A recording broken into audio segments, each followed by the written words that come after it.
Hi guys! Welcome back to our vlog! Lutong bahay serye po ulit tayo. Magpe-prepare tayo ng dinner at isi-share ko sa inyo kung ano ang pinaka-honest review ko sa binili naming stainless steel stove.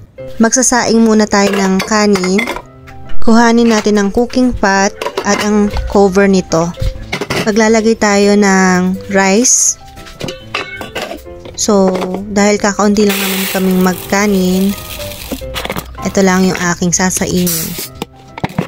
Lagyan natin ng tubig at banlawan ng 2 beses.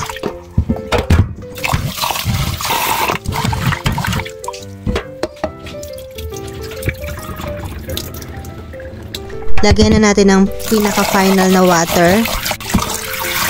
Susukatin ko siya sa aking finger and yun yung aking natutunan noong nag-i-stay pa ako sa bahay. At isasalang na natin siya sa kalan.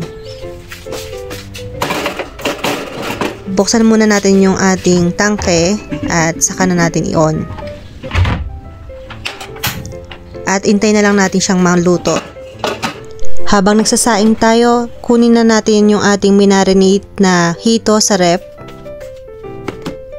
At ito na siya. Kahapon ko to pinabad.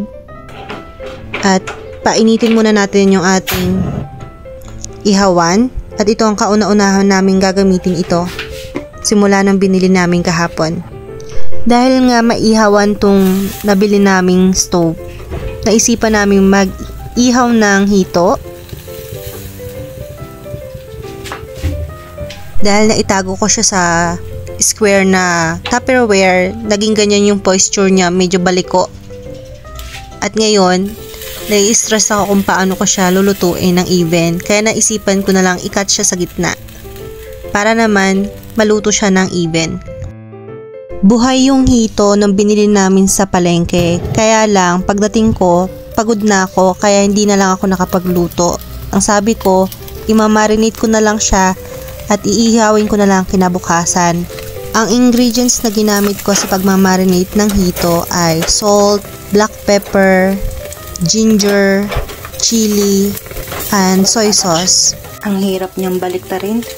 Gumamit ako ng shanse at saka ito kanina. So, off-cam ko siya ginawa dahil mahirap siyang isang kamay ang gamitin.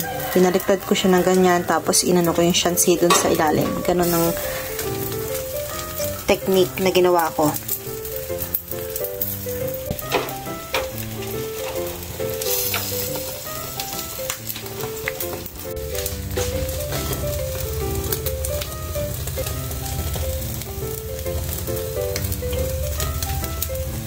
Kapag may inihaw na hito, kailangan dapat may gulay.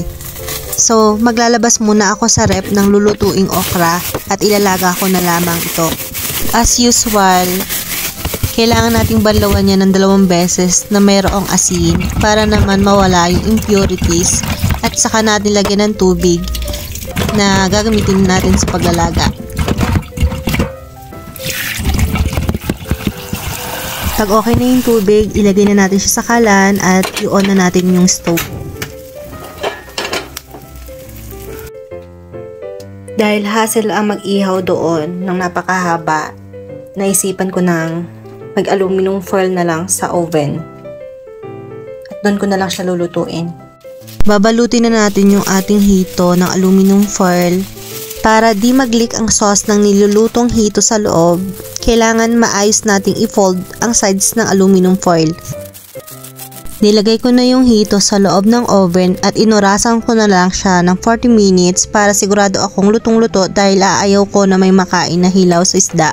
In-off ko na yung ating nilalagang okra, baka ma-overcook pa. Kukuha tayo ng ating magiging sausawan, yung ating bagoong sauce. Dahil gusto natin ng spicy, maglalagay tayo ng 2 sili. Dahil wala tayong kalamansi, lemon na lang ang gagamitin natin. Hinati ko na siya sa gitna at pipigain na lang natin siya. Inubos ko na ang 1 buong lemon at maglalagay naman tayo ng bagoong sauce. At ginayad ko na rin yung ating 2 sili na maliliit. At minix ko na. Naisalang ko na yung kalahating part ng hito, yung buntot. So, babalik na rin naman natin siya. at nabaliktad na nga natin at hintayin na lang natin siyang maluto. Dahil lagi akong fail sa pagbabaliktad ng iniihaw, para bang ang sarap sa piling na makitang buo pa yung niluluto ko. Nung nasa puder pa ako ng mother ko, di mo ako makikitang nagluluto sa kusina. Nakaset na ang table for our dinner. Ito ang inihaw na hito, ang niluto sa oven, ang nilagang okra, sawsawang bagoong with sili, ating rice, soft drinks, at magmamangga na lang tayo. Pagkatapos kumain, back to reality. Ito yung katotohanan kapag nag-iihaw ka sa kalan. Ayun ha, brand new pa yan ang ginamit ko sa pag-iihaw ng hito. Ayan o, ang dami niyang kukuskusin ako. Mga kulay black na yan. Kukuskusin ko siya ng sponge na medyo sharpen yung konti yung ano niya. Tapos hot water daw. Ayun o, kalat. Tapos ito yung sauce niya sa ilalim. O, diba? Ang dami. Medyo nauling na nga eh. Napunasan ko na siya ng ganito, dry wipes. Ang ginamit ko ay hot water. So, bagong boil yan. Ginamit kong pangkuskus, yan. Ganito siya kabago ha, kanina. Tapos ito na. Ganito na siya kadumi. Kinuskus ko na to ha. Nasabon ko na rin to para medyo mag-whiten. Pero hindi talaga siya matanggal. Ito naman, ginagamit ko lang siya dito sa loob. Kasi meron pa rin na napunta sa ilalim na galing sa inihaw. Pumupunta siya dito sa pinaka-ilalim na hindi ko maabot ng kamay. So, ito ang aking pang-wash. Tapos, ito na nasa ilalim. Marami tong residue. Hinugasan ko siya ng hot water. Tapos, sinabon ko rin to kasi ito talaga ang nagsumasalo sa inihaw mo. Tapos, ngayon, ito yung brand na ginagamit ko. Disposable cotton towel. Siyang ipumpupunas ko. Pag natuyo ko na to, ibabalik ko naman itong mga to. Pero ito, initial ko palang napunasan, uulitin ko ulit siya. Kung ako'y tatanungin nyo kung recommendable ba itong stove na to, hindi. Kasi napaka matrabaho nito. Lalo na sa party ng pinaglalabasan ng gas. Ayan o. Yung mga oil dito o kung ano man yung residue na yan. Kinuskus ko na yan. Ilang yung pinaka-the best kong effort na magagawa. Hindi ko na kayang linisin. Isang oras na ata ako naglilinis. Kinuskus ko yan na maigi ha. Mayroon akong sponge na ginamit. Ganitong klaseng sponge ang ginamit ko.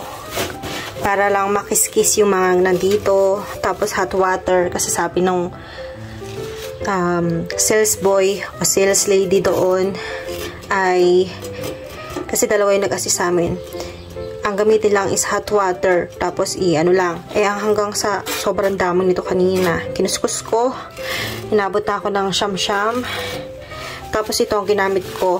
Pero itong parting to ay bago na kasi yung isa tinapon ko na kasi sobrang uling, napaka-uling.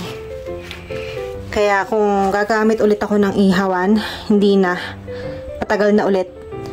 Masyado nang matrabaho para sa akin. Uubusin niya yung oras mo para linisin lang yung part na yan. Saka to, nilinis ko talaga yan. Kinuskus ko yan hanggang sa ilalim. Tutuyuin ko pa.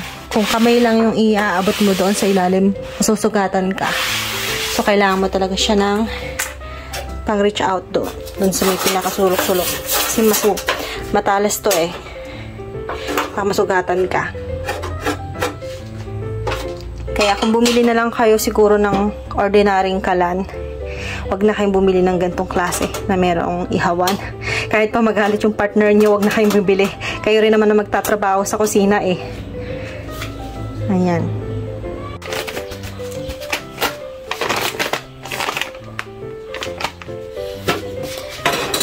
Ito, nahugasan ko na siya. Natuyo ko na rin yung ibang part. Kaya lang dito sa part ng mga nasa edge, kailangan kong siyang kutkutin. Nalinis ko na yung kalan. Ito na yung the best na linis na meron ko. Ito yung unang linis niya na kinamit yung itong ihawan.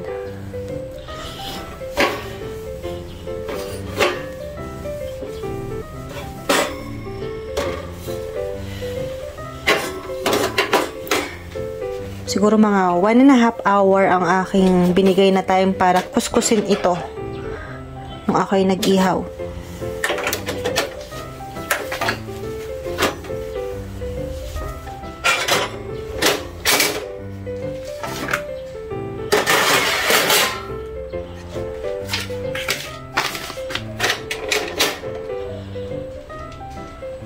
Thank you po sa panunood at suporta. Please like, share, and follow our Facebook page, Mylene Solio, and our YouTube channel, MS Dora Gastadora.